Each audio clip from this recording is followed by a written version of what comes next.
Bonsoir à tous. Merci de vous être déplacés pour la deuxième conférence BuzzOff. Il n'y a pas grand monde ce soir et on va essayer de faire quelque chose de plus interactif que la dernière fois pour ceux qui étaient venus. Deux possibilités d'interagir à la fin de la conférence. Il y aura un petit temps, juste avant le buffet organisé et préparé par l'association Comme des Chefs. Mais aussi, je vous encourage à live tweeter si vous avez une connexion internet avec un ordinateur. Le hashtag c'est #BuzzOff2. Comme ça, nous, animateurs, on va récupérer vos questions en tweet et on essaiera de les faire passer si elles sont pertinentes. Donc voilà. Bienvenue dans le cycle de conférences BuzzOff. On va commencer par laisser la parole à Olivier Haïm qui va nous rappeler un peu le contexte de ce cycle de conférences, donc qui se déroule sur 3 conférences avec le thème Vie et mort des médias. On a commencé par le papier, aujourd'hui on va traiter du mail. Donc voilà, je vous laisse la parole, monsieur Haïm. Merci. Alors, est-ce que ça fonctionne? Oui.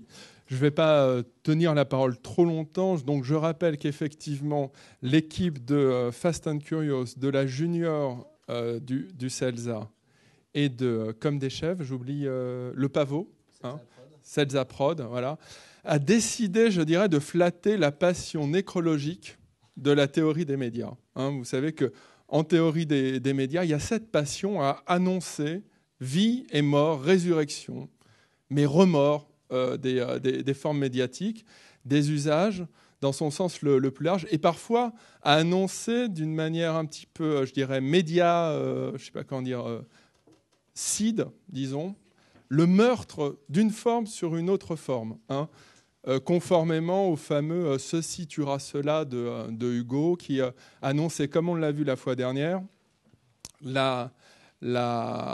l'annonce, la prophétie de la mort du monument avec l'apparition et l'augmentation du tirage massif des papiers à la fin du 19e siècle. Et la première conférence s'était posé la question, va-t-on en 2012 vers la mort du papier? Évidemment, la réponse, sans grande surprise, était plus nuancée. Et on avait vu que plutôt que de parler de manière binaire de vie et mort des médias, il s'agissait de voir comment il y a des logiques de complémentarité qui se mettent en place, de concurrence, et pour employer un terme qu'on avait beaucoup employé lors de la première conférence, de remédiation, c'est-à-dire d'influence entre les médias. Et donc on va voir ce soir ce qu'il en est avec cette annonce de la mort du mail en entreprise. Voilà. Merci beaucoup. Alors, je vais présenter, je vais vous demander d'accueillir très chaleureusement nos invités. Jean Corbel, tout d'abord, qui est directeur du changement chez Atos et professeur au Conservatoire national des arts et métiers. Merci.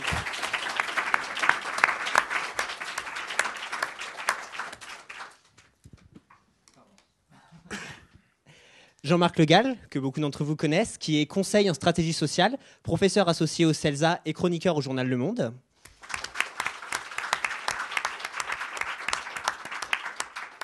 Je confirme, c'est très chaleureux. Et enfin, Julien Tassel, qui est maître de conférence au CELSA dans le département RH.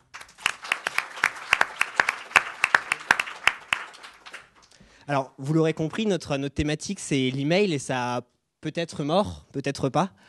On va donc parler un petit peu des pratiques, des usages, des messages et pourquoi le mail serait mort ou pas. Et avant toute chose, il semble nécessaire et indispensable de définir ce qu'est un email. Ça peut paraître évident, mais ça ne l'est sans doute pas.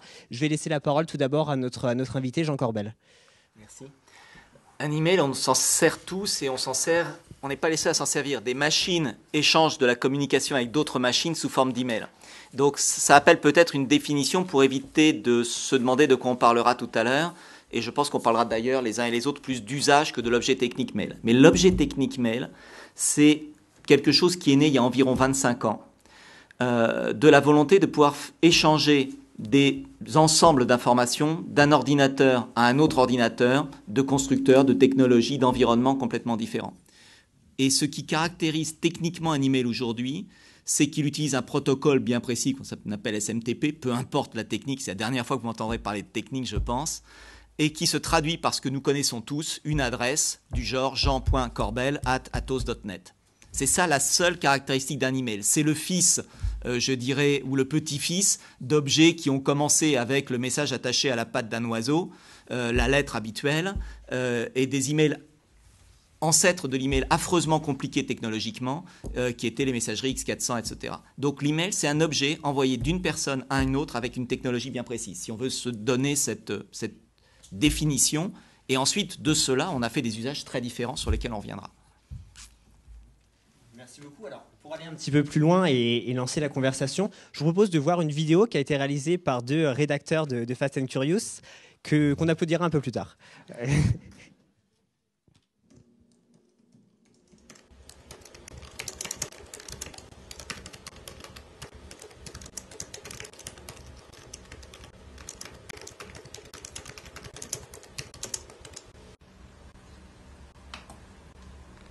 Pratiquement toute la journée. On est connecté en permanence et puis je dirais qu'avec avec mes collègues, on est 6 dans le bureau et des fois on se parle mais on s'envoie des mails après pour faire des traces. Les emails, je les consulte le matin, le midi et le soir uniquement, sinon c'est beaucoup trop chronophage et c'est... Après on peut passer son temps à répondre aux emails. Une demi-heure tous les jours, tous les soirs, oui. Tous les jours. Tous les jours, combien de fois par jour? Très régulièrement, dès que je reçois un mail. Toutes les 15 minutes, j'ai une alerte.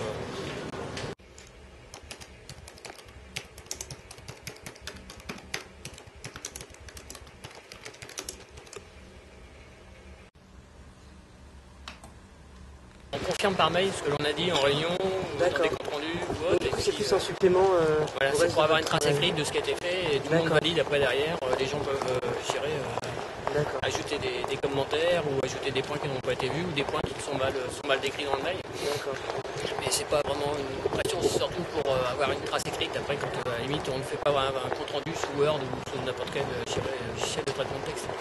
Et surtout des réunions, j'ai peu de réunions, mais c'est surtout des travaux à exercer, des travaux à envoyer aux clients. D'accord. Je travaille en direct avec des clients, donc répondre aux clients sur les différents travaux qu'ils nous demandent.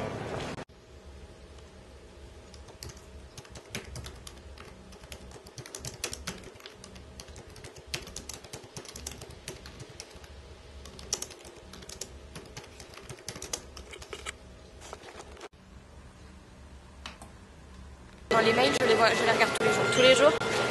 Plusieurs moments dans la journée ou sur le smartphone? Oui, si je vois que j'ai un mail, je vais le regarder. Donc même le week-end, vous êtes connecté J'amène pas mon PC, j'ai pas de BlackBerry, mais... D'accord, vous n'êtes pas connecté sur votre téléphone? Non. D'accord. Mais si vous aviez un smartphone, Je pense que oui, le dimanche soir, avant de reprendre le travail le lundi, savoir ce qu'il y a à faire et pour préparer la semaine.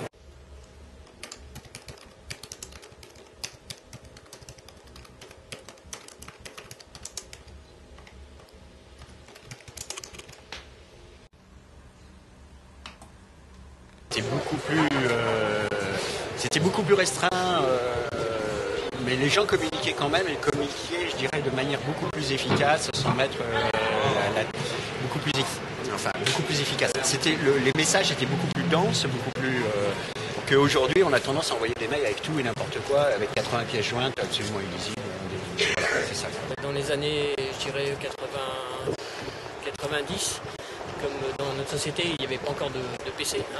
On n'avait pas de PC Windows, on avait des écrans style 3270, c'est-à-dire des écrans qui étaient connectés sur le site central. Et on avait une messagerie qui s'appelait Memo. Donc en fait, on s'envoyait des messages. Pareil, ça a commencé comme ça. Ça évitait de tout noter, de donner des documents, de faire des photocopies ou autre, c'était un peu fastidieux.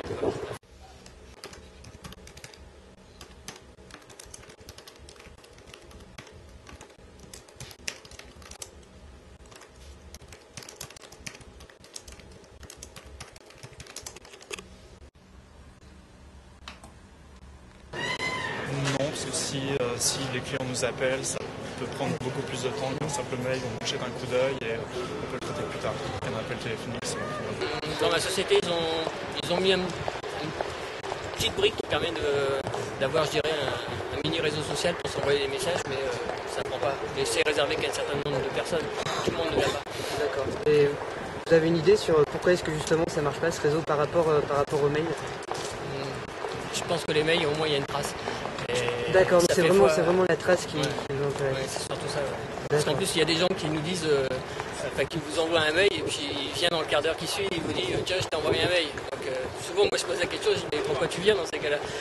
L'idée d'ouverture dans l'entreprise n'est pas, comme l'idée de flux RSS, n'est pas quelque chose d'acquis ni de naturel. C'est je me log, je tape mon password, on sait qui je suis, etc. Et l'ouverture, la mise à disposition d'informations comme ça, et le fait de pouvoir venir la consulter, est quelque chose qui n'est pas rentré dans les mœurs et qui est difficile au jour d'aujourd'hui. On est un peu trop dans... Je dirais qu'il y a une autocensure ou une difficulté à appréhender ce média.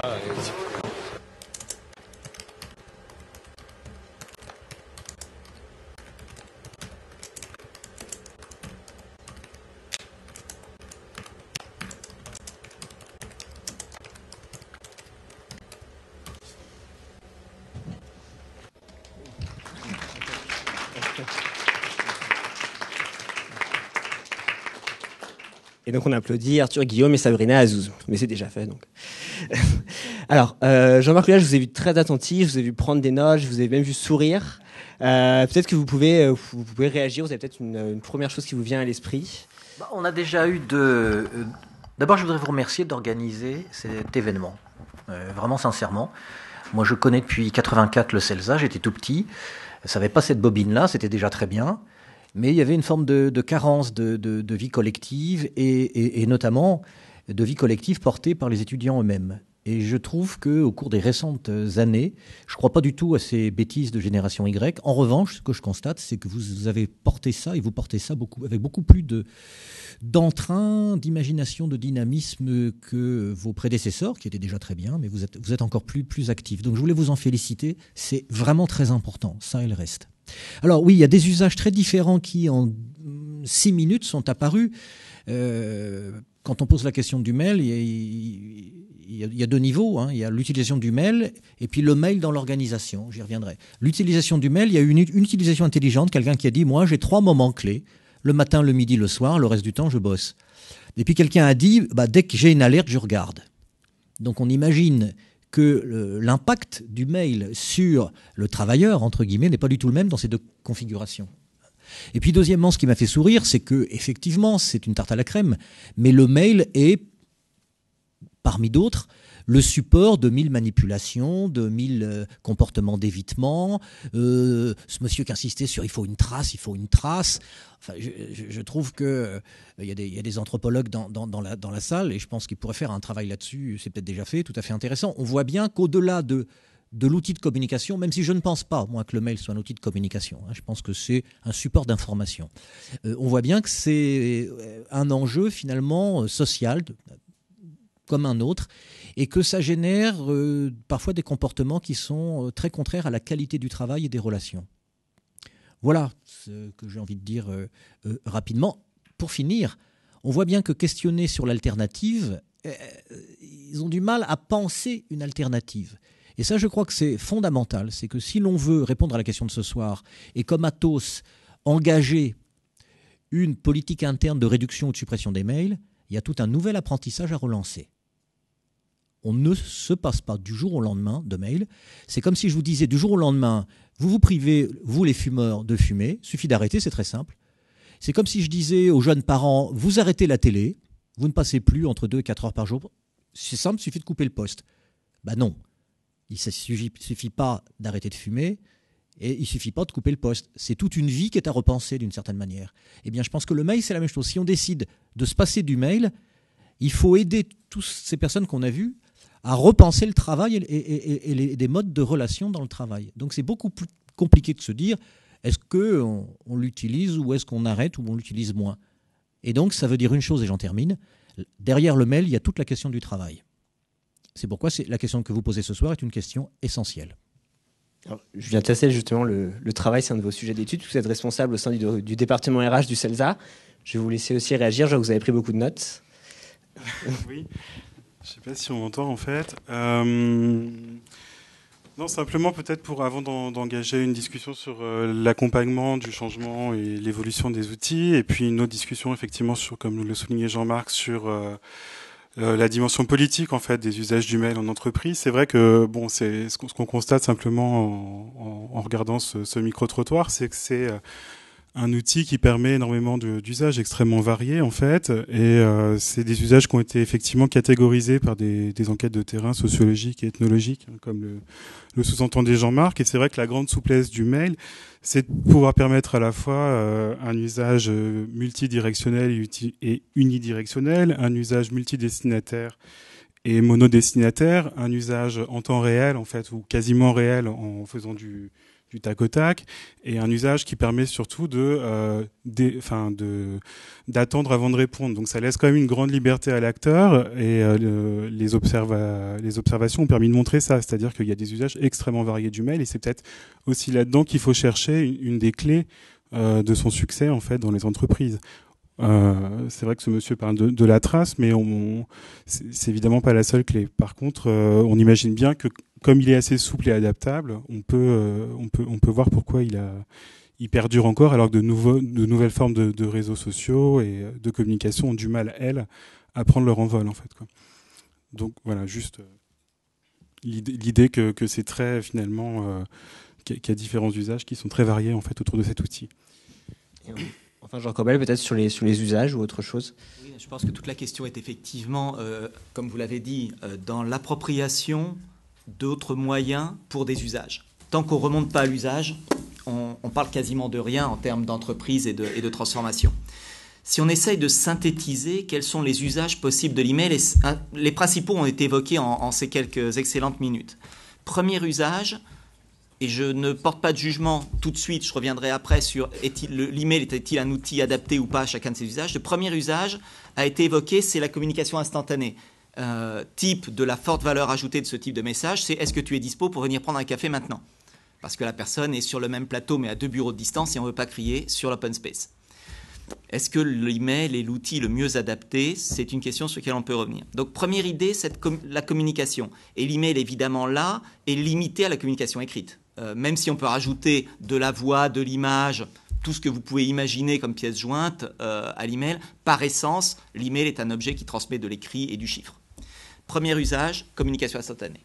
Deuxième usage, je dirais la communication non instantanée, qui est en général un usage de collaboration. J'ai des ordres à donner, accompagnés d'un certain nombre d'explications, j'en attends éventuellement un retour, ou je vais, à travers ces ordres, à travers cette action, produire un livrable. Donc on est dans la sphère du commandement à la collaboration, qu'on peut découper clairement, effectivement, si on le veut, à commandement d'un côté, collaboration de l'autre, mais il y a une forme de continuum très étroit entre les deux, puisque si on donne un ordre, c'est bien pour que quelque chose soit produit, sauf dans quelques cas pathologiques qui donnent des ordres pour le plaisir de donner des ordres, mais enfin, là on n'est pas en train de traiter ça.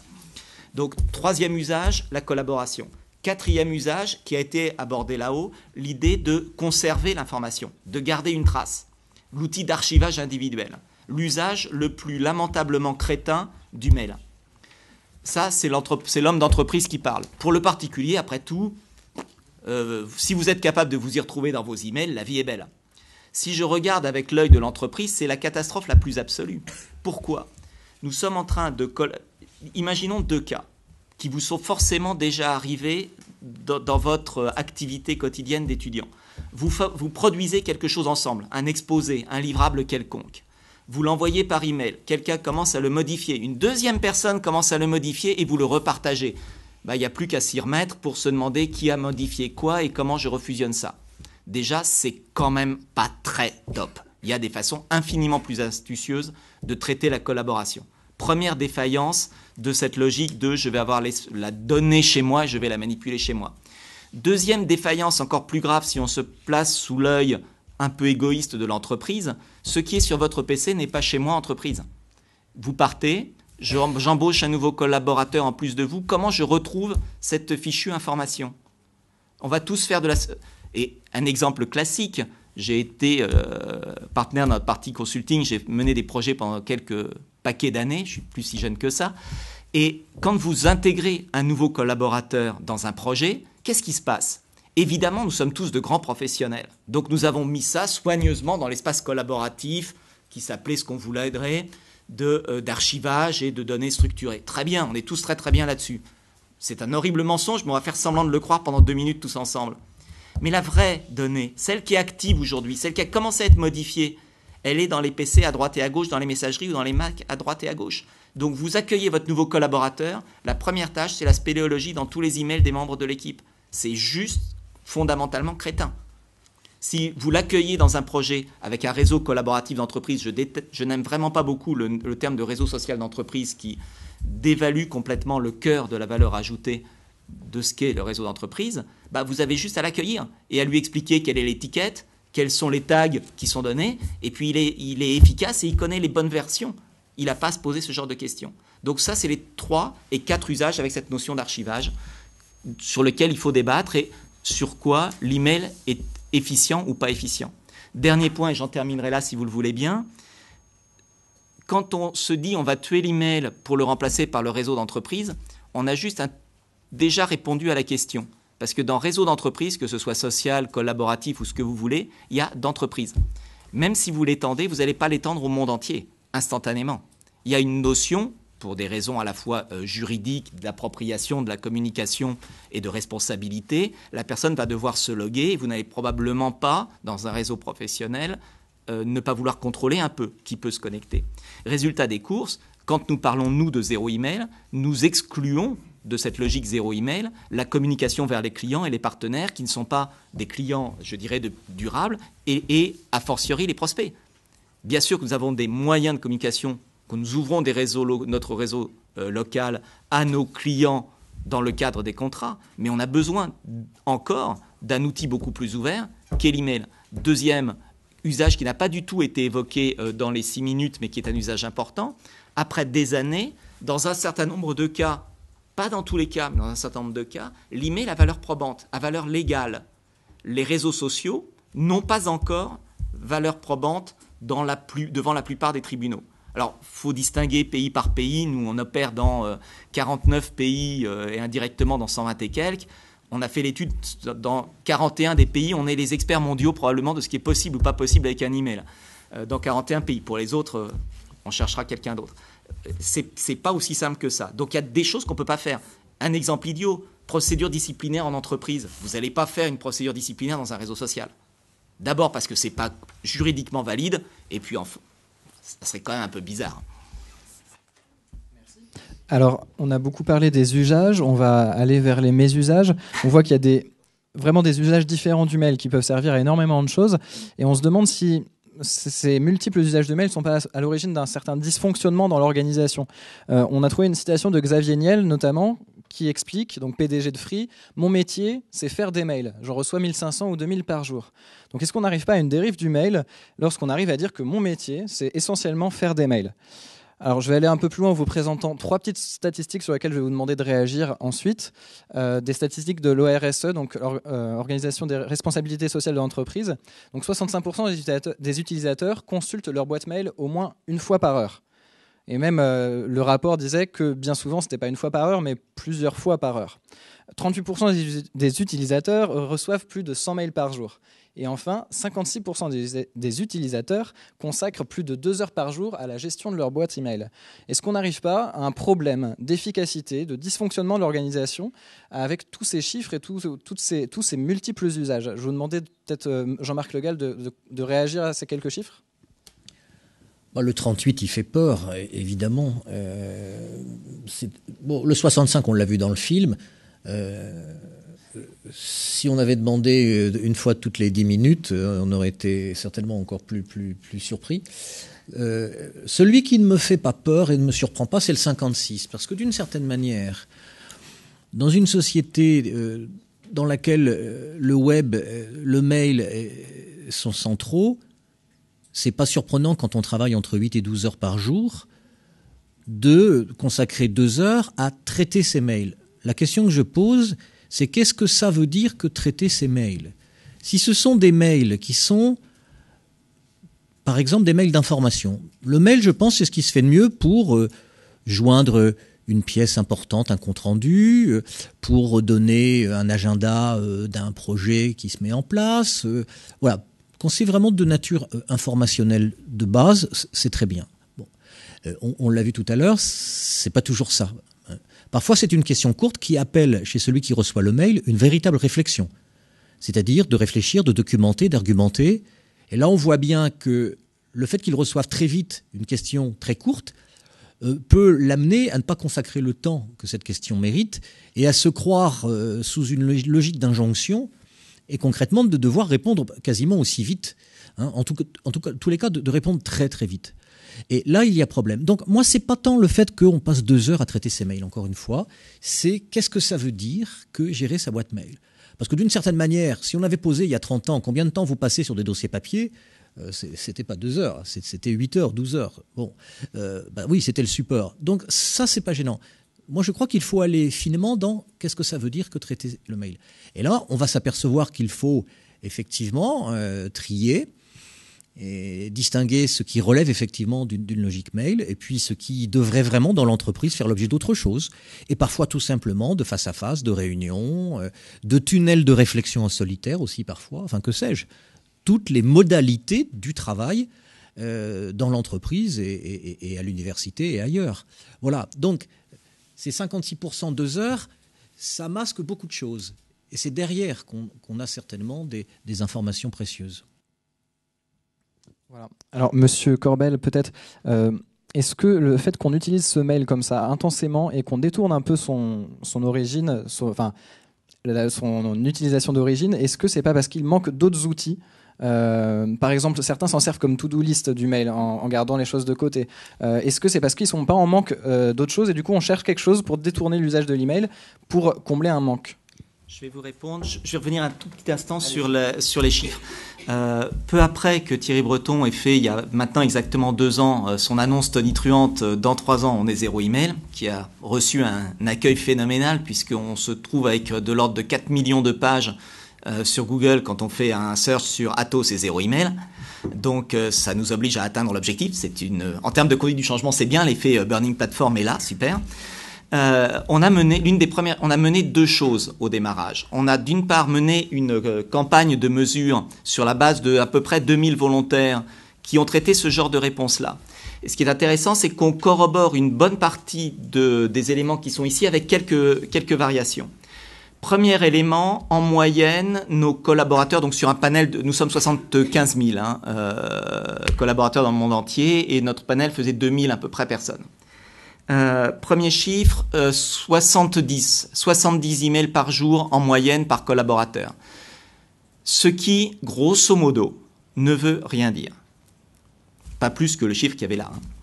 Pourquoi ça veut rien dire? Parce que entre l'email qu'envoie un des ordinateurs, nous avons 3 métiers: le conseil, les projets informatiques et l'exploitation d'informatique au nom de clients. Nous avons un certain nombre de serveurs qui ont été conçus de telle manière, d'ordinateurs qui ont été conçus de telle manière qu'ils nous disent s'ils marchent bien ou pas en nous envoyant régulièrement des emails. Celui-là, c'est très facile de le supprimer en le remplaçant par une autre technique de supervision. Et qu'est-ce que ça veut dire? Vous voyez, lui, on peut déjà le sortir tout de suite. C'est un petit boulot de rien du tout, entre guillemets, pour mes copains techniciens. Deuxième chiffre, et donc prendre ce chiffre avec des pincettes. Deuxième chiffre qu'on retrouve exactement ici, c'est qu'en moyenne, nos collaborateurs, à 80% pour être exact, passent de l'ordre de 2 heures par jour. Et comme vous le disiez à juste titre, ils ne sont pas en train de regarder l'email comme ils regarderaient le dernier film ou je ne sais quoi. Ils sont en train de bosser et c'est une interaction normale. Quoique, on leur a posé la question. Après tout, on est tous très très intelligents, mais après tout, c'est eux qui savent. Donc on leur a demandé, mais au fait, vous en pensez quoi? Et là, douche froide. À 80%, nos collaborateurs, qui ont quand même une certaine maîtrise de l'informatique, merci, ont dit on passe trop de temps. Ces 2 heures, on pourrait les passer à quelque chose plus porteur de valeur ajoutée. Que ce soit moi, expert, ingénieur système, tout ce que vous voulez, développeur, ou moi, manager. Je pourrais utiliser mieux mon temps. À partir de ce moment-là, il y avait quand même quelque chose à faire. Parce que je ne nous vois pas, avec notre slogan Business Technologist, ajouter un deuxième petit écriteau en dessous, attention, email méchant. Enfin, ça ferait sourire nos collaborateurs, beaucoup moins nos prospects, et certainement pas Thierry Breton. Donc, il fallait qu'on trouve quelque chose. Et donc, la question, c'est vraiment sur les usages. Et en fait, il y a un certain nombre de pathologies de l'email, c'est sûr. Le nombre de gens qui envoient des emails pour juste dire à leur chef, regarde chef, j'ai bien bossé. Ou pour juste leur dire, chef, j'ai essayé, c'est pas de ma faute si ça marche pas. C'est quand même un volume pas tout à fait négligeable. Je rentre pas dans le débat, il y a 95, 99% de spam dans les emails. Je pense que comme tous ces chiffres-là, On vous trouvera les uns et tous les trois le chiffre qui vous va bien pour défendre ce qu'on voudra. Mais c'est un pourcentage important. Or, notre transformation en ce moment, c'est de passer d'une culture où nous étions un des grands acteurs de l'informatique à un des tout premiers acteurs de l'informatique. On est aujourd'hui dans le top 10 et notre ambition est d'aller largement plus haut que ça au niveau mondial. Forcément, c'est un changement culturel. Ce n'est pas un changement de moyens techniques, ce n'est pas un changement de moyens humains au sens on va embaucher plus de gens, c'est un changement de culture. Ce changement de culture, le changement de passage de l'email à la collaboration, pas parce qu'on aime tuer les emails, je veux dire, on n'a rien contre le pauvre email, est un outil fondamental pour la transformation. Et ça, je pense qu'on y reviendra dans la dernière partie. Oui, Monsieur Tassel, on parle de culture. Peut-être que vous avez quelque chose à dire par rapport à ça, la culture d'entreprise, une culture de l'email en entreprise. Non, mais moi, ce que m'évoquent ces chiffres, c'est surtout deux choses. En fait, c'est d'une part l'illustration du sentiment d'accélération. Hein. C'est une théorie bien connue de Rosa. C'est une accélération technique, mais il faut pas, à mon avis, confondre la cause et la conséquence. C'est-à-dire que c'est pas l'email qui est la cause de l'accélération technique. Par contre, effectivement, les usages sont peut-être pas bien encadrés. Peut-être il y a effectivement, comme vous le soulignez, des usages qui sont défaillants ou pathogènes en entreprise. Mais l'email, c'est simplement un moyen. La technique n'est pas mauvaise en elle-même. À ce moyen est attaché un certain nombre d'habitudes. Et Rosa, en fait, ce qu'il montre, c'est que, en fait, alors il prend l'exemple de l'email pour expliquer qu'il y a un paradoxe autour de ça, parce que normalement, effectivement, l'email, ça va plus vite de faire des emails que de faire des lettres manuscrites. C'est l'exemple qu'il prend. Simplement, du coup, c'est un moyen qui est censé permettre de ralentir. Du coup, si je vais plus vite à traiter une tâche, je suis censé aller plus vite à la faire et du coup dégager du temps libre. Alors, qu'est-ce qui explique que en ayant un outil qui me permet d'aller plus vite, finalement, je n'aille pas plus vite. Et en fait, il explique assez simplement. Il explique parce que c'est comme quand vous inventez la voiture, vous faites pas le même trajet, vous allez simplement plus loin. Et du coup, ce qui montre aussi, c'est que dans cette intensification, dans cette course finalement à la technique, la plus performante possible, on a toujours une croissance en fait de l'accélération qui est supérieure à ce que l'outil technique nouveau permet d'apporter. D'où le problème en fait. Et ça, c'est lié en fait à quelque chose d'anthropologique dans notre société, c'est-à-dire au phénomène de compétition et au soubassement évidemment du capitalisme. Hein. Donc le fait que le temps soit lié évidemment à l'argent et le fait que les compétitions entre les entreprises fassent que plus on va vite, plus on gagne du temps, plus on creuse l'avantage concurrentiel qu'on a, ou plus on espère rattraper le retard. Bon, ça c'est une première chose. La deuxième chose que ça m'évoque en fait, c'est finalement la dispersion au travail en fait, qui a été étudiée par une sociologue qui s'appelle Caroline Dachary et qui montre qu'en fait on est de plus en plus sollicité en fait dans son travail par des tâches qui nous dispersent, hein, des tâches qui sont désarticulées. Alors elle étudie ça sur plusieurs plans, sur le plan de l'organisation du travail, puis sur d'autres plans, et en particulier sur le plan technique. Et là où il y a à nouveau un paradoxe, c'est qu'elle montre que l'email est censé être une réponse à ça, puisque ça permet justement, comme je vous ai dit tout à l'heure, de temporiser, hein, d'attendre avant de donner une réponse. Or, c'est finalement un facteur en fait de dispersion, puisque elle a fait une enquête de terrain, elle voit qu'en fait les gens sont sollicités par le mail et ont tendance à vouloir y répondre immédiatement. Donc, il faut toujours penser ces technologies sous la forme de leur ambivalence. Hein. C'est pas parce qu'elles sont conçues pour quelque chose qu'elles permettent vraiment ça, et du coup, il faut toujours penser les choses à partir des usages. Voilà, donc elle montre vraiment que l'email, c'est une distraction dans le travail auquel il est difficile de résister. Donc, voilà. Alors justement, des problèmes de l'organisation aux problèmes sur les salariés aussi. Je vais vous faire intervenir Jean-Marc Logal en réaction à Julien Tassel. C'est surtout en complément de ce que dit Julien, parce que j'avais lu un article tout à fait intéressant sur les abeilles dans la Harvard Business Review. Donc voilà, ça fait déjà plus sérieux, hein, la Harvard Business Review. Et si j'ajoute que le chercheur est un chercheur de MIT, alors là, vous allez vous incliner. MIT, Harvard Business Review et ça, donc c'est bien.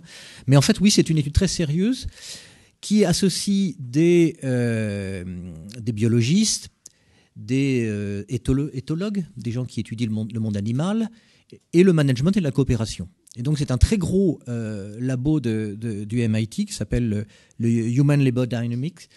Et ils ont, à partir de l'observation de comment fonctionne une ruche, ça peut paraître tout à fait anecdotique, ils ont défini, l'article était une synthèse d'une très grosse étude, ils ont défini 2 conditions pour que l'information soit facteur de coopération. Ils disent finalement, il y a deux choses fondamentales, et ça rejoint d'une certaine manière en positif ce que pointait Julien dans les dysfonctionnements, c'est qu'un, il faut une organisation centralisée de l'information. Il faut que les informations clés soient diffusées en masse. Dans une grande organisation, on ne peut pas éviter ça. Dans une ruche, on ne peut pas éviter ça. Et conclut-il, le mail, le numérique, c'est plutôt bien adapté à ça finalement. Mais point 2, il faut qu'il y ait des pratiques intenses d'intercommunication, et les échanges en face à face sont le moyen le plus sûr de l'appropriation et de la validation de l'information. Et je pense qu'ils ont, à leur manière, résumé l'impasse du mail quand il fait effectivement fi des pratiques d'échange, de débat, de confrontation, qui permettent effectivement de nuancer, de valider, d'invalider, de s'approprier une information décisive. Et je pense que là, d'une certaine manière, le diagnostic est assez proche de ce que vous avez voulu développer ce soir comme discussion. Monsieur Corbel. J'aimerais réagir sur les 2 points, ou 3 points. D'une part, je fais une différence entre les abeilles et mes collègues. 2, plus sérieusement, sur les 2 points que vous évoquiez, il y en a un sur lequel nous sommes en complet accord et l'autre assez largement en désaccord. Je pense que l'email n'est pas un bon outil de communication de masse. Non pas qu'il n'est pas capable de le faire, mais il y a des outils beaucoup plus efficaces il y a des outils d'information de masse beaucoup plus efficaces que l'email aujourd'hui. Et la notion de publication dans une communauté, d'une version dont tout le monde sait qu'elle va être constante, qui permet à chacun de réagir et d'apporter sa valeur ajoutée sur la communication, est infiniment plus porteur à partir du moment où on a confiance dans la valeur de chacun d'entre nous et de chacun de nos collaborateurs que l'email qui est un outil de diffusion passif. Donc je pense que la diffusion centrale est une nécessité absolue d'une organisation efficiente. Pour autant, l'email est pour moi aujourd'hui plus le meilleur outil pour le faire. Ça reste un outil possible, mais c'est certainement pas le meilleur parce qu'il obère cette créativité de chacun. Ça, c'était le 2e point. Sur alors j'ai perdu, excusez-moi, en le développant, un des éléments que je voulais évoquer. Ainsi, peut-être un point de réponse. Il y a une donnée importante dans tout ça qui est le confort de l'utilisateur. Le confort de base de l'email, en particulier pour des gens comme vous, vous êtes né avec l'email. Vous avez appris à tweeter, à emailer d'abord, puis à tweeter.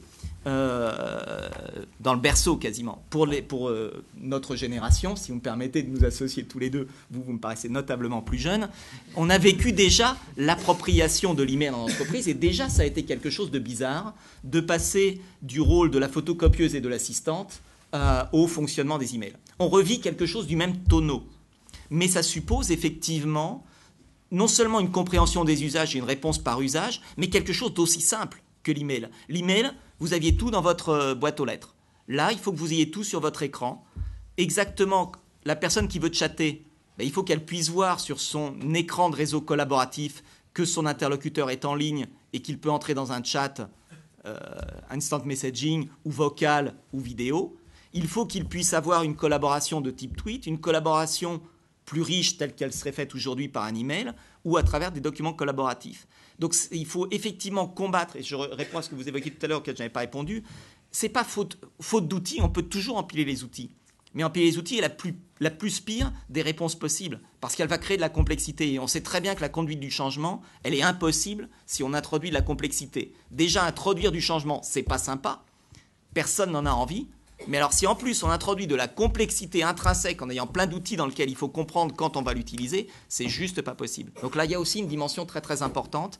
Cette pseudo-simplicité de l'email se heurte en réalité à plein de dérives. Et comme vous le disiez, le nombre de managers qui managent par email, qui au lieu d'aller sur le plateau où travaillent tous leurs collaborateurs à 5 mètres, expliquer pourquoi il faut faire quelque chose et comment le faire et les coacher, vont leur envoyer un email, c'est l'une des dérives contre lesquelles nous nous battons en disant à cause de ça, monsieur l'email, tu vas mourir.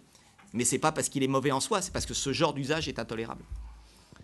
Justement, on avait un autre chiffre, c'est que 70% des managers déclarent souffrir de surcharge informationnelle. Donc on vous parlait d'information de masse auprès des salariés. Comment on peut faire cohabiter ce besoin d'information de masse et ce sentiment de surcharge informationnelle? C'est d'ailleurs la question d'un de nos tweetos qui réagit à ce chiffre en demandant quelle alternative du coup par rapport à ça. pouvez répondre tous les deux, je pense. Oui, bon, on a un peu évoqué, c'est que dans la surcharge, moi j'ai lu, je sais plus, dans les Échos, un mot absolument horrible, c'est l'infobésité. Je trouve ça vraiment très laid. Le seul mérite, c'est que ça fait passer l'idée qu'il y a vraiment une surcharge quasi pondérale d'informations, hein, et donc il y a une mauvaise information, et que comme la mauvaise monnaie, elle chasse la bonne, d'une certaine manière. Je pense qu'il y a de ça. Mais moi, j'avais envie de transformer votre thème en disant de quoi l'abus d'email est-il le symptôme ? Et moi, j'ai deux réponses simples d'emblée. L'une, je l'emprunte à Dominique Volton, qui dit qu'au fond, c'est le symptôme de la dramatisation de l'urgence. Et ça, je crois que c'est très juste. Et puis, deuxièmement, il me semble que c'est le symptôme d'une décomposition qu'on ne fait pas. La décomposition, c'est de partir de l'information, d'aller jusqu'au travail, du travail d'aller jusqu'au business, et du business de remonter jusqu'au marché. Parce qu'au fond, ce dont on parle ce soir, c'est d'une transformation des marchés. La clé de l'urgence, Julien citait Rosa, mais la clé de l'urgence, avant même le bouquin de Rosa, je pense que de ce point de vue, les économistes ont vu juste, c'est tout simplement le fait que la financiarisation plus l'ouverture des frontières et la globalisation, ça a fait qu'un nouvel avantage compétitif est venu s'imposer et s'ajouter aux autres, c'est la rapidité d'accès soit à un marché émergent, soit à une innovation. Vous prenez Zara, vous prenez Apple, vous prenez Publicis, vous prenez toutes les boîtes qui s'en sortent pas trop mal, elles ont toujours un temps d'avance sur l'accès à un marché nouveau ou une innovation qui va être perçue dans des logiques d'usage à valeur ajoutée pour les clients. Donc c'est le marché, plus la financiarisation, je l'ai dit, et vous ajoutez à ça la révolution numérique, ce qu'on appelait autrefois les informaticiens appellent la convergence informationnelle. C'est le fait que tous les systèmes pouvant maintenant être connectés ou allant rapidement le devenir, eh bien, il y a un phénomène d'emballement de l'accélération, si je puis dire. Donc, c'est le marché qui est à la clé de cet abus, au fond, et cet usage pathologique en partie du mail. Alors ça, pour moi, c'est très important, parce que si c'est effectivement le marché, le business, on revient en arrière, le travail, l'information, ça veut dire qu'on ne peut pas bien traiter la question du rapport à l'information dans l'entreprise si on ne pose pas la question du travail, de la coopération et de l'injonction des dirigeants et managers à leurs collaborateurs.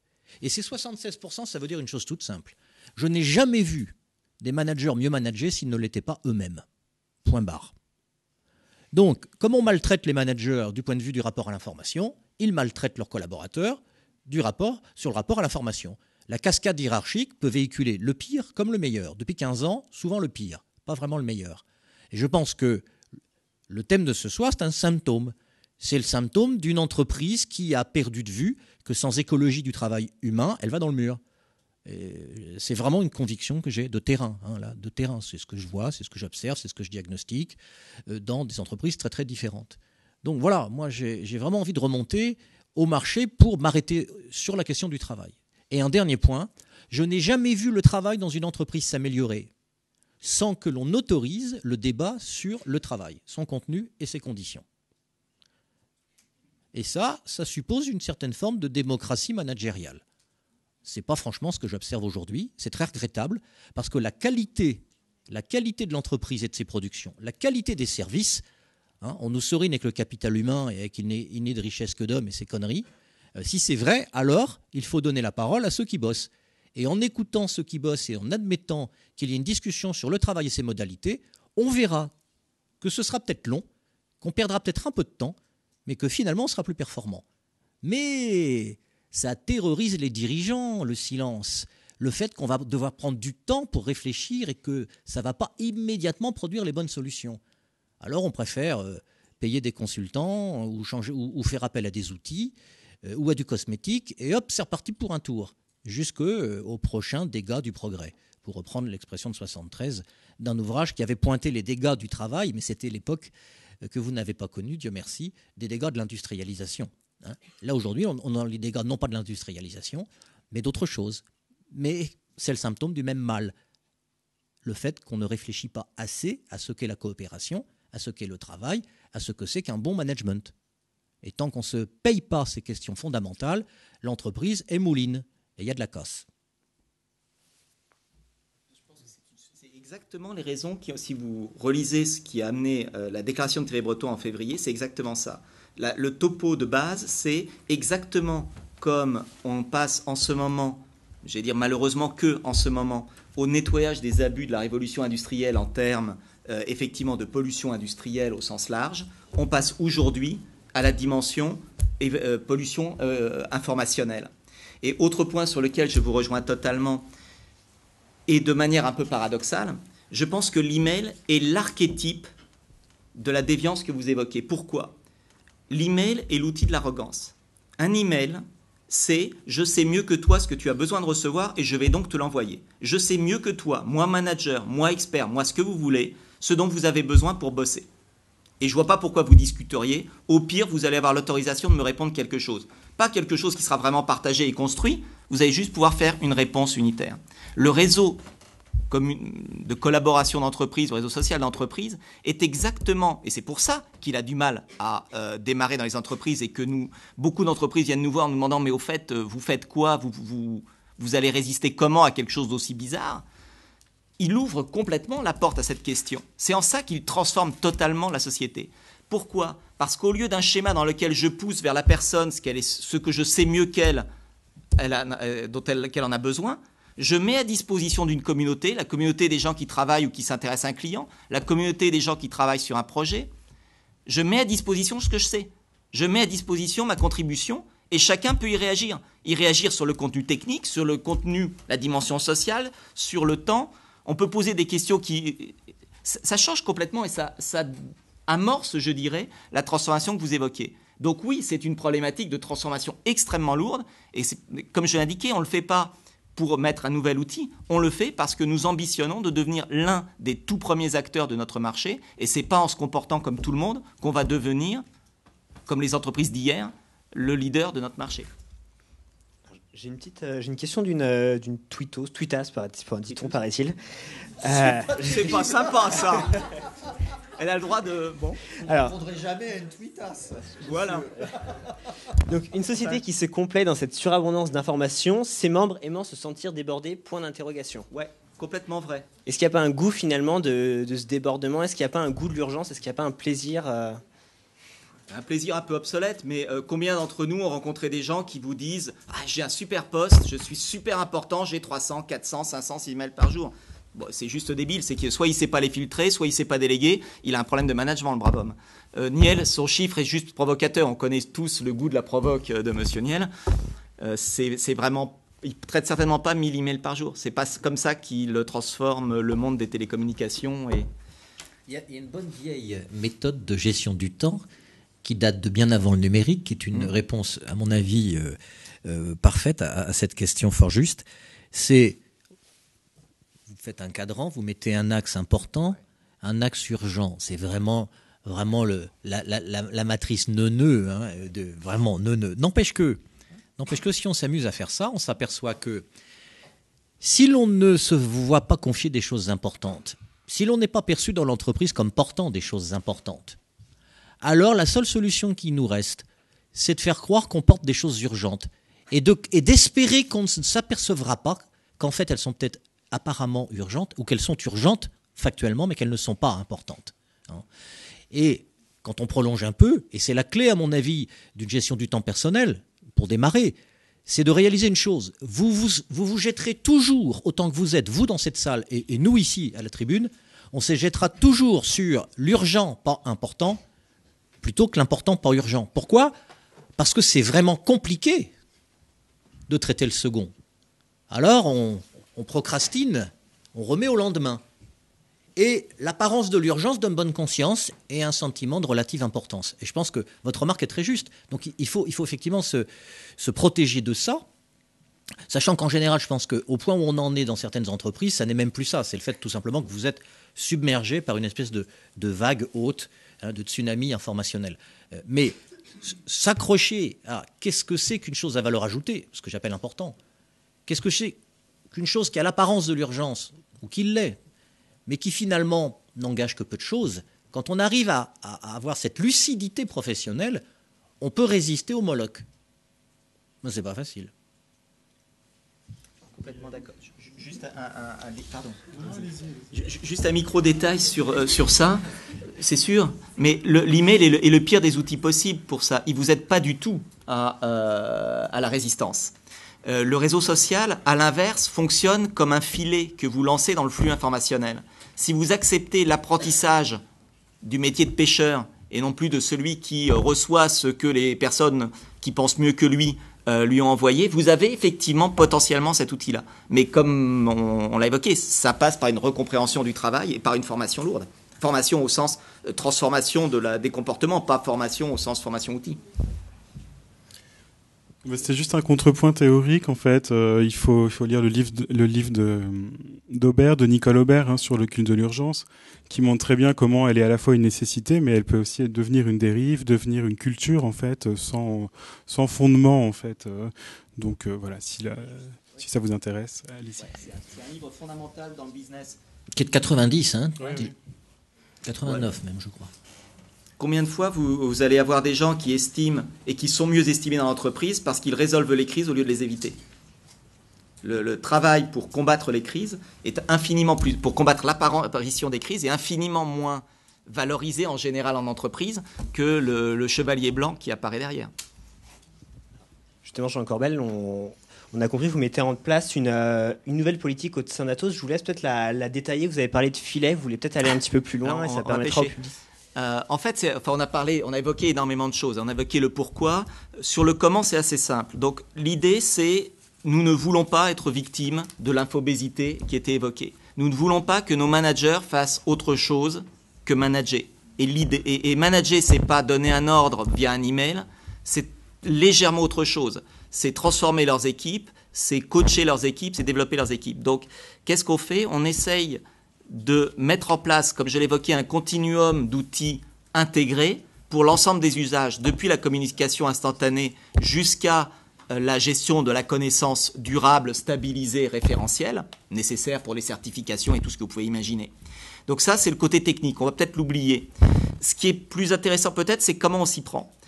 En fait, on a découpé notre projet en 3 choses principales. Primo, on a bien sûr des tonnes de processus, comme toute entreprise qui se respecte, depuis la réservation d'un voyage jusqu'au remplacement d'un serveur, la mise en production d'une application, tout ce que vous imaginez.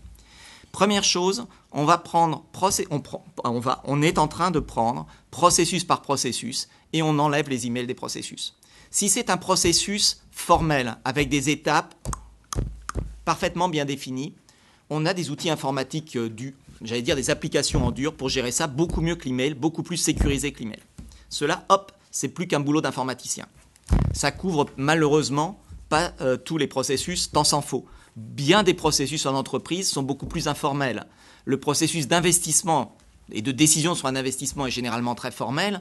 Le process de réflexion sur quel serait l'investissement à mener, lui, est beaucoup moins formel. Et là, le travail communautaire, les outils communautaires sont notre réponse. Donc comment on répond par ce deuxième axe ? C'est en mettant en place un réseau collaboratif d'entreprises et un ensemble de communautés. Probablement, in fine, on aura des milliers de communautés dans l'entreprise.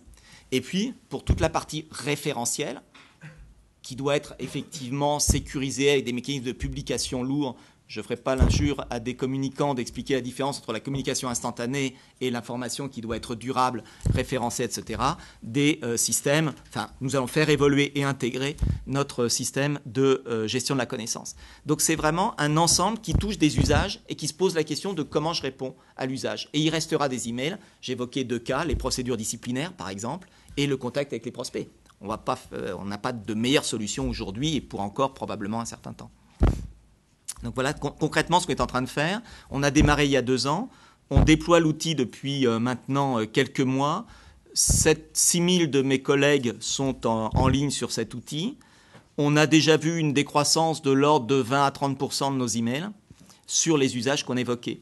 Et un dernier mot, comme nous avons une confiance absolue dans la nature humaine et dans les processus, nous certifions nos processus exactement comme on certifie ISO 9000 des comportements. Nous certifions dans un modèle de maturité de c'est bourré d'emails, il n'y a rien à y faire, à c'est complètement sans email, et même les cas d'exception et même le pilotage du process est sans email. À travers 5 niveaux, nous certifions le côté email free, de 0 email de nos process.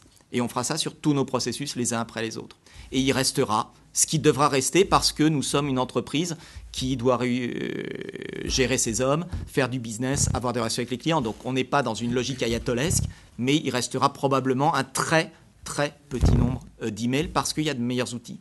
Dernier point peut-être de conclusion, je déteste personnellement la notion de l'email est un bon outil pour de la communication instantanée. C'est pas vrai du tout. D'abord, technologiquement parlant, l'email n'est pas conçu pour être rapide.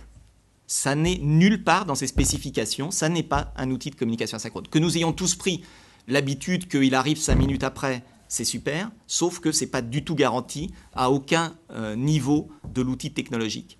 Et regardez, je suppose qu'on est quelques-uns dans cette salle à utiliser à titre personnel un outil comme Gmail de Google.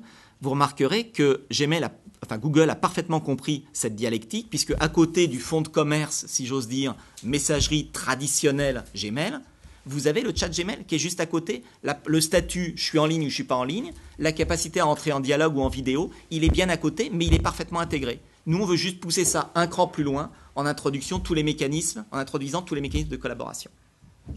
Et en repensant la relation dans l'entreprise sur cette base-là.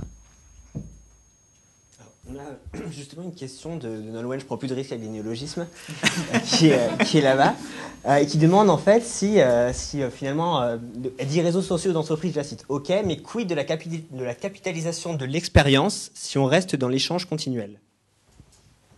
Alors pour moi, c'est exactement le contraire. Parce que tout ce qui tombe dans le réseau social d'entreprise, ce n'est pas un tweet qui va être perdu, qu'on pourrait aller chercher en faisant de la spéléologie, il va se retrouver dans la base de connaissances instantanées et éventuellement validée par les experts et publiée dans le référentiel de connaissances de l'entreprise. Donc ça, c'est le premier niveau de réponse. Le deuxième niveau de réponse, c'est que, à l'inverse de l'email qui est un mode push, vous recevez ce qu'on a bien voulu vous envoyer, c'est vous qui allez aller chercher avec des mécanismes de recherche extrêmement puissants ce qui va vous intéresser, soit à travers des filtres instantanés, soit à travers, si ça n'est pas une information dont vous avez besoin tous les jours, vous avez des mécanismes pour accéder à cette connaissance. Donc je pense que c'est exactement l'inverse. Le réseau collaboratif d'entreprise est un moyen extrêmement puissant de capitalisation sur la connaissance. C'est même un de ses bénéfices absolument clés. Est-ce qu'il y a d'autres questions? Parce qu'on a...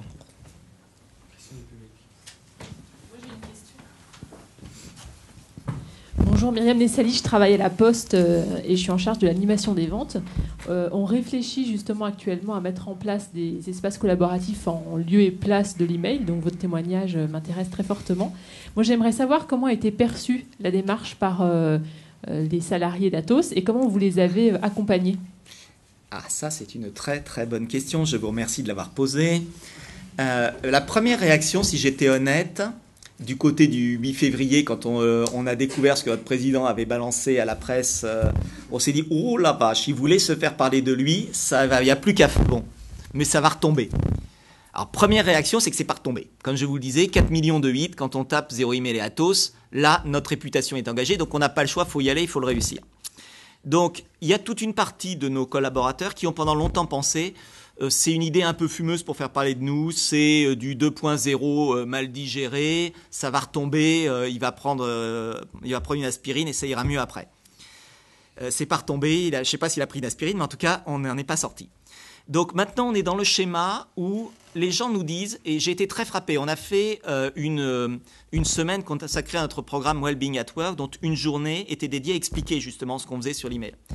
Et un type de mon âge à peu près est venu et m'a dit « Jean, je ne te crois pas ». Je lui ai dit « Bon, soit, pourquoi ?» Il m'a dit « Parce qu'on n'a jamais eu des outils modernes et on nous a jamais fait confiance pour collaborer. Donc je ne crois pas que vous allez mettre ça en place. » Exactement ce que vous évoquiez. Alors quand on le prend en pleine poire, c'est un peu délicat, mais d'un autre côté, ça fait extrêmement plaisir. Parce qu'on se dit qu'on est en train, effectivement, de réussir la transformation. Donc ça, c'est le premier élément de réponse semi-anecdotique. Deuxième élément plus sérieux, le programme de conduite du changement, on l'a mené à plusieurs leviers, à plusieurs vitesses.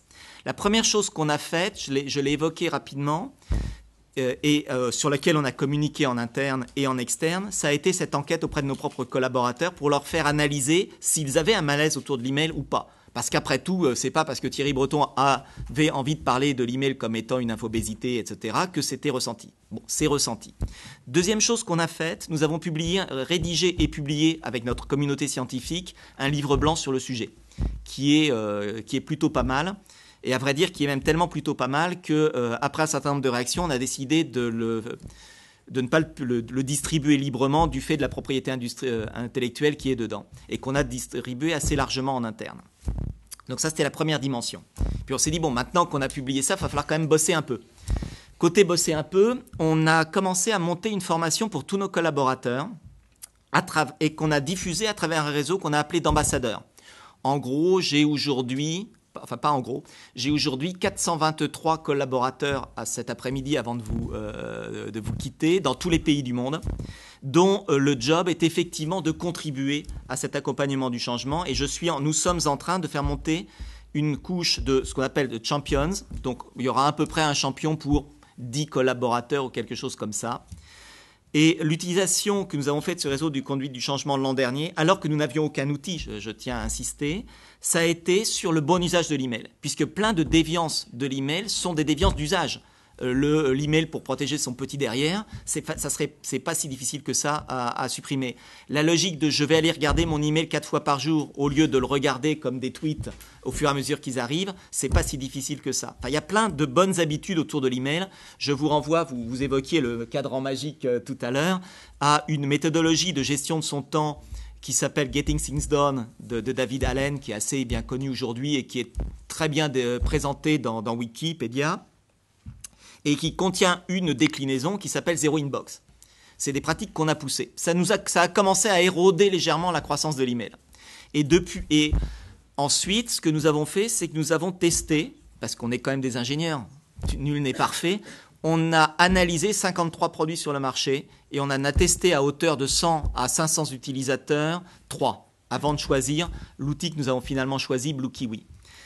On a fait donc ces tests techniques. En parallèle, et de manière amusante, en parallèle, on a fait un vrai pilote en grandeur réelle à plusieurs centaines d'utilisateurs pour comprendre non pas ce qu'était un outil comme ça, mais comment le rendre efficace et comment les gens allaient l'approprier en fonction des rôles dans l'entreprise.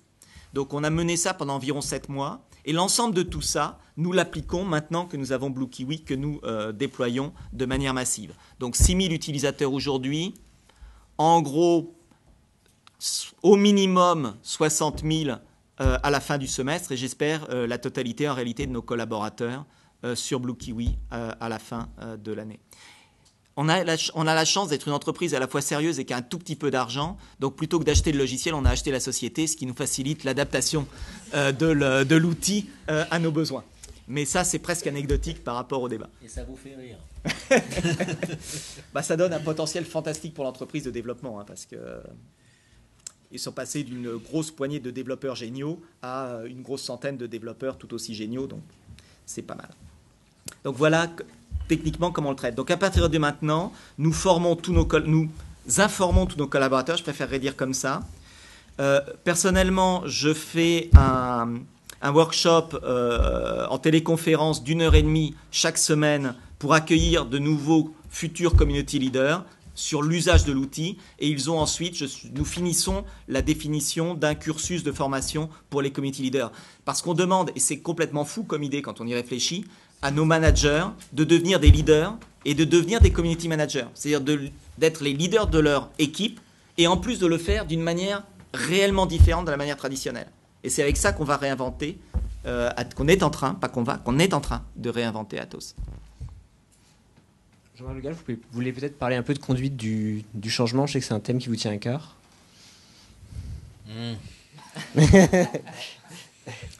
En fait, j'aime pas le mot conduite du changement, mais c'est pas grave. Hein.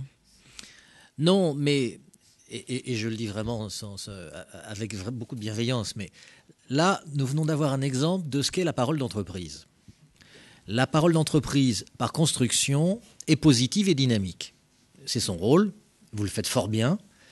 Mais moi, comme conseil, évidemment, j'ai une petite lumière qui s'allume, une alerte, comme on disait tout à l'heure, et je me dis, mon expérience et celle d'autres, nombreux, nous enseignent qu'aucun changement ne marche comme ça sans échec, sans résistance. Et même, c'est encore mieux, que c'est souvent des échecs, je renvoie à Chris Argyris et son Double Loop Learning, c'est souvent des échecs que l'on finit par avoir un apprentissage efficace dans l'entreprise. Et donc, je plaisante bien sûr, on va rembobiner la bobine, et c'est un jeu. Qu'est-ce que vous nous diriez si vous preniez un autre point de vue, qui est de communiquer sur les difficultés que vous avez eues pour avancer? Merci, ça c'est une bonne opportunité. C'est exactement pour ça qu'on a fait ce pilote sur le déploiement. Parce qu'en tant qu'ingénieur, choisir un bon outil, c'est à la portée de n'importe quel consultant ou de n'importe quel expert. Je l'ai fait des dizaines de fois, ce n'est pas le sujet. C'est pour ça qu'on a mis donc plusieurs centaines d'utilisateurs et qu'on s'est posé la question de comment c'était acceptable. Et donc on a créé, je ne sais plus, honnêtement je pense que c'est 80 ou 90 communautés, je ne sais plus le chiffre exact, mais l'ordre de grandeur, disons c'est une centaine pour faire simple. Et certaines n'ont pas fonctionné du tout. Et certaines ont bien fonctionné. Donc on a fait l'analyse, mais on s'est focalisé sur les communautés qui ont marché. Apprendre des échecs, on sait que ça ne marche pas. C'est toute une théorie dont on commence à revenir. Bien sûr qu'il faut apprendre de ses erreurs, blablabla, ok, soit, d'accord, c'est certain. Et il faut avoir le courage de regarder les points qui n'ont pas marché. Mais il faut avant tout comprendre les points qui ont marché et faire exprimer par les gens, les leaders des communautés qui ont fonctionné, pourquoi leur communauté a marché, pourquoi elle a apporté quelque chose, pourquoi la communauté des gens qui travaillaient sur Oracle aux Pays-Bas a bien marché, alors que d'autres communautés très analogues à tout point de vue ne décollaient pas. Donc on est allé chercher les leçons de ce que... j'ai perdu le nom de l'auteur de Switch. Je ne sais pas si vous vous souvenez de ce bouquin qui est sorti sur la transformation qui est sorti l'an dernier, tout à fait passionnant. Donc Switch, son nom l'indique, en français comme en anglais. Et l'idée, c'est vraiment d'identifier ces comportements qui marchent, ces techniques qui ont marché, de pouvoir montrer aux gens qu'ils peuvent les reproduire, que ce n'est pas forcément des gigantesques révolutions et que c'est en faisant des petits pas qu'on arrive à faire fonctionner. Je crois effectivement pas du tout, et les exemples d'échecs de mise en place de réseaux sociaux sont colossaux. L'immense majorité des implémentations de réseaux sociaux sont des échecs. Comme d'ailleurs l'immense majorité des projets, ça tombe bien. En gros, la seule chose qui n'est pas un échec, c'est de ne rien faire. Ça, on aurait pu le parier avant, sauf qu'on en meurt au bout d'un moment, mais c'est un autre sujet. Donc, ok, il y a des techniques à aller regarder, il faut vraiment regarder ce qui a marché, comprendre pourquoi ce qui a marché à un endroit et n'a presque la même chose n'a pas marché ailleurs. Donc il faut faire cet apprentissage extrêmement humble de ce qui marche et de ce qui ne marche pas. Et qu'en avez-vous tiré ? Pas mal d'enseignements sur l'animation de communauté, sur la transparence, sur les comportements managériaux. Ce n'est pas un hasard si on revoit tout notre cursus de formation managériale, par exemple.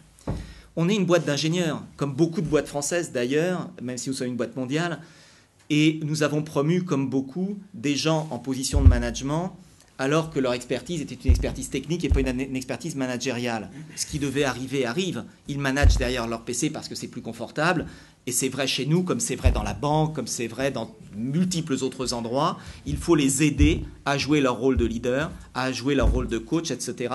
Et ça tombe bien, c'est l'ambition que nous avons de transformer l'entreprise. Nous avons la chance d'être dans une ambition peut-être colossale, mais de nous donner les moyens de cette ambition.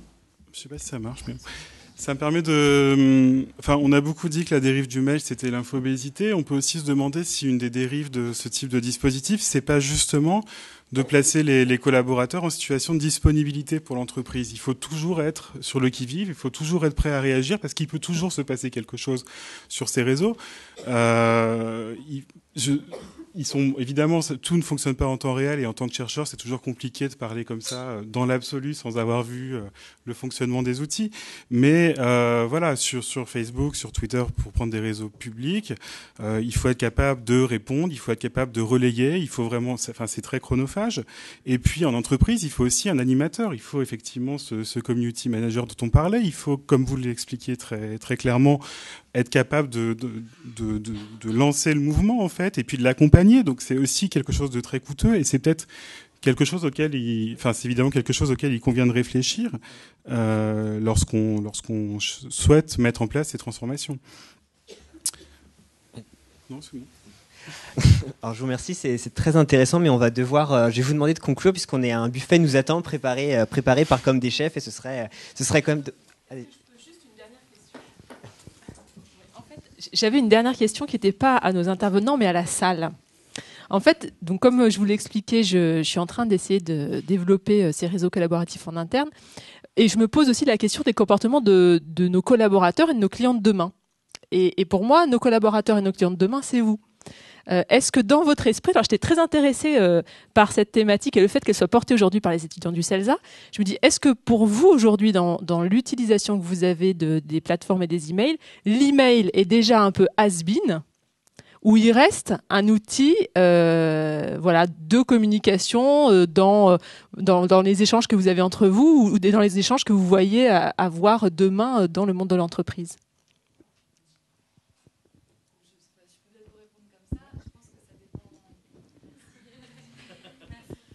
Je pense qu'entre nous, dans le sens qu'entre nous, étudiants du CELSA, on est plus sur les réseaux sociaux, on est très connectés sur les réseaux sociaux.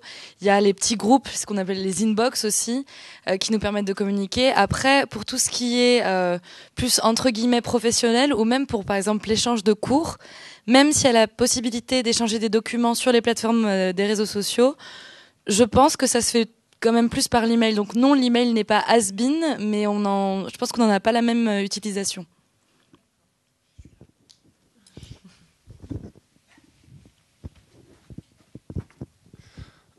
Oui, après il faut voir qu'on utilise par exemple pour les associations aussi les réseaux sociaux, mais souvent dans la même utilisation qu'on aurait d'un email. C'est juste qu'on ne va pas forcément se tourner vers une boîte mail. Par exemple pour les inbox, ça fonctionne finalement comme un email et on mise encore plus justement sur la rapidité. Après nous au niveau des associations, on n'a pas forcément... on utilise par exemple à la Junior un outil de travail collaboratif, Siage. Mais après, on n'est pas non plus on n'a pas encore réussi à mettre en place, et ça dépend des processus aussi qui sont propres à chaque entreprise, des outils collaboratifs par exemple, où on peut partager le document, où chacun peut le corriger, tout simplement parce qu'on n'a pas non plus les moyens de grandes entreprises. Mais voilà, on perçoit bien que par l'email, des fois c'est un peu fastidieux. Pour nous, ça reste quand même, par exemple à la Junior Entreprise, un bon moyen de communiquer avec tout le monde et d'inscrire certaines démarches. Après, oui, on pense que globalement, il faudra se tourner vers des outils vraiment collaboratifs. Quitte après, dans la logique de support, à vraiment utiliser les outils de version. Mais c'est pas mal de pouvoir chacun, tous... voilà. Non, mais vraiment tous inscrire à la patte sur le document sans chercher forcément à montrer qu'on a travaillé dessus, quoi. Alors moi, je rejoins ce que dit Maxence. Il y a aussi l'effet sur les mails des boucles. Enfin, pour moi, c'est assez flou en fait l'idée de réseau collaboratif d'entreprise. Pourtant, bon, en junior entreprise, donc on utilise Siage. Mais pour tout ce qui est, par exemple, pour un message spécifique sur un point précis de l'association, on va pouvoir cibler avec les mails les pôles concernés. Et j'ai l'impression que le réseau collaboratif, enfin, une espèce de brouhaha, pour moi, c'est l'impression que j'ai. Je vois vraiment le mur ou les messages personnels. Mais j'arrive pas à imaginer l'entre-deux, cet aspect vraiment ciblé par projet ou par pôle. Voilà. Merci. On va peut-être passer... Ah non, une autre dernière réaction, après on va passer à la conclusion des intervenants. Je vais être rapide. En fait, je suis assez d'accord avec tout ce qui a été dit. Et effectivement, on se sert beaucoup moins du mail aujourd'hui. Mais il reste essentiel pour certaines démarches effectivement plus professionnelles. Et également, je pense que c'est intéressant ce qui a été évoqué à la fin, ce fait que, eh bien, en fait, quand on est sur un réseau donc d'entreprise ou quelque chose, on est mis en situation de disponibilité permanente, effectivement, et cela peut devenir presque oppressant. Et la démarche du mail qui laisse une attente, qui laisse peut-être une réflexion ou qui laisse plus de liberté finalement. On n'est pas obligé d'être en réaction permanente sur cet espace. C'est important de laisser cet espace de liberté également. Je pense qu'elle est essentielle en fait et c'est pourquoi les deux sont nécessaires. il y a un espace de... C'est toujours délicat, c'est un nouvel outil on ne le découvre plus, mais l'on s'en sert peut-être justement pas trop, mais trop vite, et il faut voir certains aspects comme celui-ci où l'on se trouve finalement confronté à toute cette avalanche d'informations, mais même plus mail par mail, mais sur un mur et auquel il faut être réactif immédiatement. Et c'est là que ça devient délicat, mais c'est l'outil qu'il faudra utiliser, parce que nous passons de plus en plus du mail. Mais enfin, c'est évident, mais la recherche doit aller dans ce sens-là. Je pense comment laisser un espace plus... Voilà. Merci beaucoup. Nous avons faim. Alors, je vais vous demander, si vous voulez bien, de conclure chacun en une phrase. Avant, nous ayons un conflit diplomatique. Avant, nous ayons un conflit diplomatique avec comme des chefs qui attend avec beaucoup d'impatience ses invités. Julien Tassel, peut-être. Allons-y. Non, mais sur la disponibilité, d'abord, j'ai oublié de préciser que c'était une chercheuse qui s'appelle Sophie Penn, en fait, qui a pensé ça. Donc, je suis bien obligé de rendre à César ce qui est à César. Simplement, voilà, les études sur les médias montrent effectivement que chaque utilisateur va faire des choix en fait entre différents outils, et il s'agit plus d'une panoplie. Enfin, puisqu'on est sur la question de l'email, doit-on supprimer l'email ou pas? On voit que, d'après ce que j'ai compris pour le débat d'aujourd'hui, les utilisateurs sont relativement libres, mais que cette suppression fonctionne dans un écosystème précis en fait. Donc, il s'agit pour chacun d'entre eux, c'est des études de terrain comme, je sais pas, Stéphana Broadbent par exemple, qui travaille sur l'intimité au travail, qui travaille sur comment les utilisateurs utilisent différents outils, en fait, différents médias dans l'entreprise. Elle montre bien que les nouveaux outils ne désintègrent pas les précédents, et voilà, c'est un constat bien connu en fait des sciences sociales. Ensuite, là, il s'agit d'une politique d'entreprise, donc la problématique est un peu différente, effectivement. Jean Corbel, peut-être. Comme vous l'avez compris, pour nous, la réponse à la question posée, c'est fondamentalement une réponse à une autre question, qui est comment supporter la transformation d'entreprise, d'autres comportements managériaux pour atteindre un certain nombre d'objectifs. L'email porte un certain nombre de défauts que nous cherchons à combler et que nous réussissons à combler avec le réseau de collaboration d'entreprise, dont une des caractéristiques fondamentales, à l'inverse de ce que vous avez apparemment entendu, est d'être fondamentalement encore plus asynchrone que l'email. Fondamentalement beaucoup plus asynchrone. La communication synchrone, c'est l'instant messaging, que vous pouvez utiliser avec des tas d'outils, Skype, ce que vous voulez, Twitter, ce que vous voulez.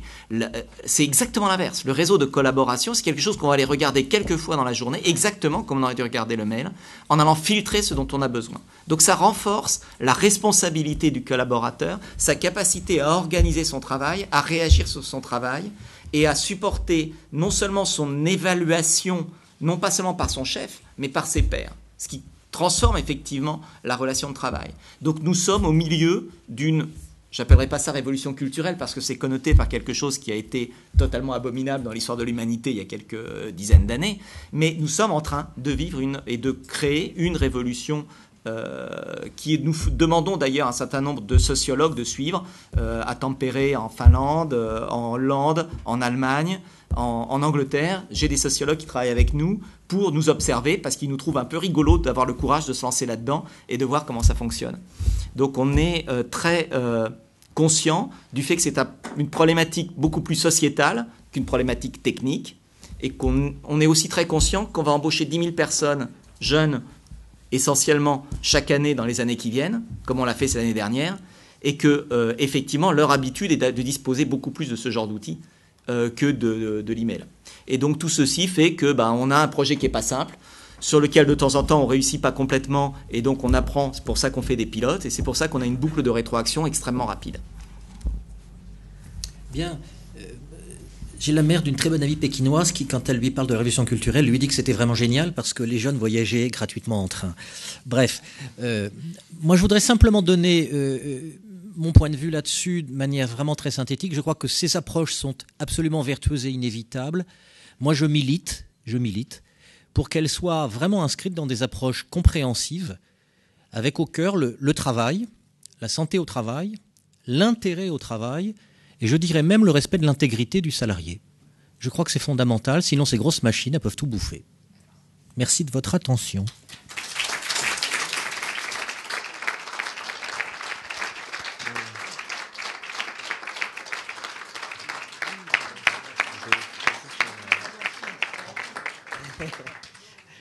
Merci beaucoup à vous trois. Avant de laisser la parole à Grégoire, le président de Junior Communication, je vais remercier quand même tout particulièrement Arthur, Guillaume, Angelina, Sabrina et Camille qui nous ont beaucoup aidés dans la préparation de cette conférence et qui ont notamment et Rui Ferreira, évidemment, qui ont joué un rôle majeur dans la préparation de cette conférence et notamment de la vidéo que vous avez vue tout à l'heure. Merci beaucoup.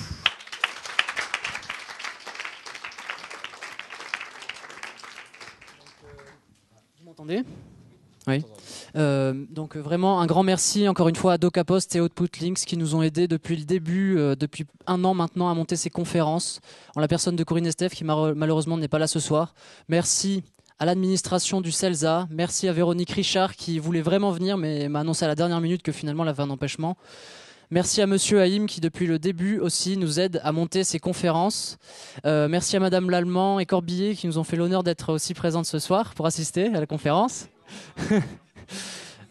Merci à toutes les associations qui se sont vraiment démenées pour monter ce projet, à Junior Communication, à Fast and Curious, à Celsa Prod, à Comme des Chefs, qui nous ont préparé ce buffet qui maintenant nous attend, il faut se dépêcher pour y aller. Merci également à toute la technique qui a fait preuve d'écoute, de disponibilité et d'enthousiasme pour nous aider ce soir.